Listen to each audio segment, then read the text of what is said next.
da sua experiência, tem algum reservando questão, não trazendo nomes, mas teve algum exemplo, algo que você vivenciou que poderia trazer aqui pra gente? Ah, eu tenho alguns. Pode Deixa trazer. eu vou te contar. Ai, já sei. Eu tive uma paciente, que, na verdade, quando eu a conheci, ela já estava traqueostomizada e ela tinha uma doença que é aquela esclerose lateral amiotrófica, né? Onde as pessoas vão perdendo os movimentos.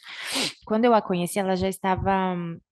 Desculpa, ela não estava traqueostomizada, ela estava na UTI já, porque não sei se é de conhecimento da maioria das pessoas, mas essa esclerose ela acaba paralisando também a musculatura da respiração e essas pessoas acabam falecendo por insuficiência respiratória.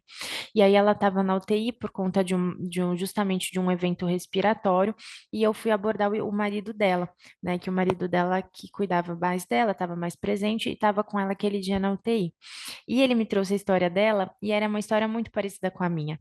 Era uma paciente que, justamente na idade que eu estava, começou a praticar, aliás, sempre fez corridas no parque, que era uma coisa que eu gosto muito de fazer. E ela começou a tropeçar.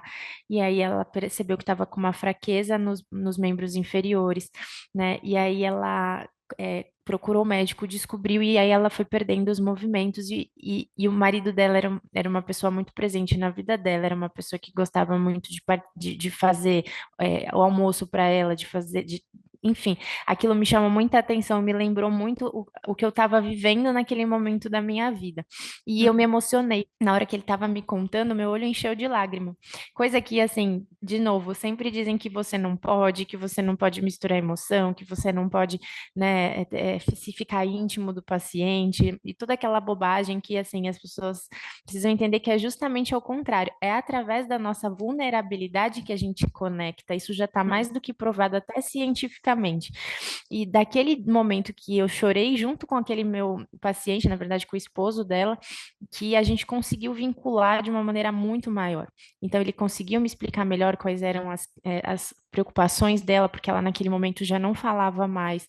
Então, até onde ela gostaria de ir, se ela poderia ou não fazer uma traqueostomia, ele conseguia entender o que ela falava e ele acabava, falava não, né? O que ela eh, acabava dizendo através de gesto ou mexendo os olhos, e ele traduzia para mim. Mas eu acho que sem aquele nosso encontro em que a gente conseguiu, sabe, deixar a questão profissional e formal de lado e ficar à vontade para dizer que aquilo era muito triste, que era sofrido para ele, que também estava me tocando de uma forma muito profunda.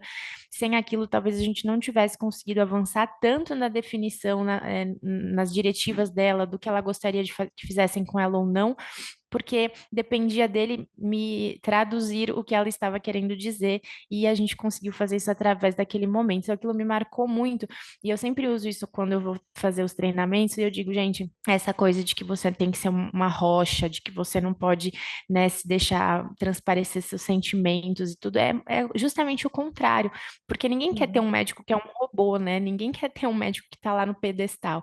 É nessa hora que você diz, poxa, eu também estou muito preocupado, eu também estou muito chateado, muito frustrado, muito decepcionado que o tratamento não deu certo. Eu também não queria isso.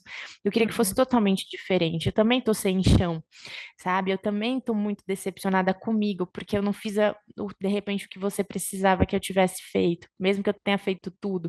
Então, assim, Uhum. é nessa hora que a gente se abre e que a gente consegue se vincular de fato com as pessoas, porque é assim que o ser humano se conecta. Então, essa lição me marcou muito e eu sempre tento deixar. Assim, não tenham medo de mostrar a sua vulnerabilidade, de mostrar o seu sentimento.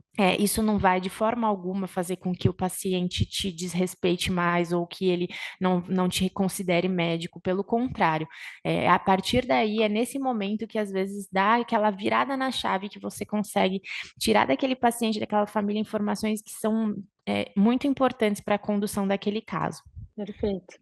É realmente essa ideia de que não pode mostrar o lado emocional, que não pode trazer já a gente já percebeu que não funciona, pelo contrário, porque por trás de um profissional é uma pessoa, não tem como dizer: "Ai, a partir de agora deixa eu virar a chave aqui, eu não sinto nada, eu sou um robô". Isso só, na verdade, piora, porque o que eu escuto de indicações negativas é: "Nossa, aquele médico parecia que nem se importava comigo. Nossa, aquele Sim. médico foi muito". Então, eu escuto muito mais isso e nunca escutei alguém falando: "Nossa, aquele médico realmente se sentiu tocado e não me passou profissionalismo". Não Jamais, existe, não pelo existe. contrário, ele conseguiu Sim. entender de tal forma que ele inclusive se emocionou com a minha história.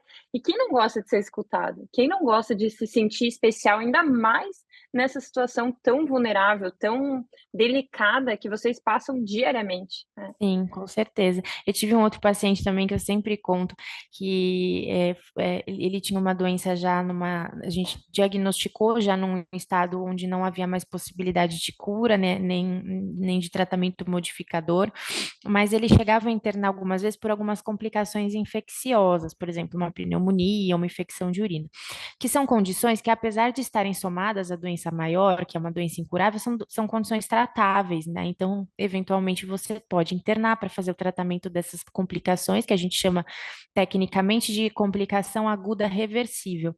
Você pode fazer o tratamento dessas condições e depois deshospitalizar o paciente para o restante do tratamento paliativo. E Sim. acontecia muito isso. Uma vez ele teve uma pneumonia muito grave e ele me falou, doutora, olha, eu entendo que eu tenho uma doença grave, uma doença incurável, mas eu gostaria muito de ver a minha neta nascer. E a gente estava lá por volta de novembro, assim, e a netinha dele nasceria lá para março, abril, alguma coisa, para março, é. E aí ele falou, então assim, nesse momento, se a gente pudesse ser um pouco mais agressivo, mesmo que eu tenha que ficar às vezes ligado em algum aparelho, mas é muito importante para mim conhecer minha neta, estou esperando isso e tal, e esse diagnóstico me pegou de surpresa e tudo mais. E aí ele um dia internou com essa pneumonia e a gente não querendo entubar por conta de, né, ficar com medo de às vezes não conseguir estubá-lo, porque ele já estava muito fraquinho. E aí a gente foi tratando, usando máscaras, enfim, usando outros dispositivos. Não vou entrar na questão técnica, mas o importante é que ele ficou internado com a gente bastante tempo. Não precisou ir para UTI, não precisou ser entubado, mas num dado momento ele ficou bastante frágil, não só por conta da pneumonia em si, mas por conta de já estar não se alimentando direito, por conta de já estar muito emagrecido, já tinha dificuldade, muito cansaço para fazer as tarefas básicas, já não se alimentava mais tão bem. E aí, eis que a netinha dele nasceu prematura, a Vicky. Você acredita? Nossa. Ela nasceu prematura. E aí a gente fez questão de levá-lo até o térreo do hospital, onde a gente tinha uma área lá, levamos de cadeira de rodas, o filho dele trouxe a nenê de carro. Colocamos no colo dele, aí ele né, conheceu a neta, se apresentou, abençoou ela, fez uma oração, a gente retornou ele para o quarto e ele faleceu alguns dias depois. Eu falo assim, Nossa, se isso não me é um arrepiei milagre, o que no que é um a milagre? cabeça aqui agora. É impressionante, Muito bonito, né? Então é impressionante. isso que a gente faz, a gente tenta fazer esses momentos acontecerem, tem um pouquinho de milagre. E com ele eu aprendi, ele me disse assim, doutora, o que Deus quer não é a força do homem que tira. E se Deus quis que eu tivesse que conhecer minha neta, assim ele vai fazer. E ele sempre me disse isso, e foi exatamente assim que aconteceu. Que linda essa história, porque tem coisas que a medicina não consegue explicar. Explicar. Não, Porque não consegue. realmente tem por isso que falam que é tão importante trabalhar mais um dos motivos que falam que é tão importante trabalhar o todo. E a questão Sim, da fé, a questão das crenças, também tem que entrar junto, e mais do que isso, é também perceber até que ponto há essa confiança entre o profissional e o paciente, não que precisem falar da mesma religião, do mesmo não, mas uma questão de respeito quanto a essas diferenças, quanto a esses pontos de vista. Inclusive falando de algo imaterial, algo que não tem como a ciência explicar. Que às vezes as pessoas na área da saúde, da área da ciência, falam muito, não, mas não tem dados sobre isso. Ah, mas não tem. E aquilo acaba só criando um distanciamento com aquele paciente, que também precisa da ciência, é claro, mas não é só aquilo. Tem camadas dentro do ser humano que a gente precisa levar em sim. consideração também.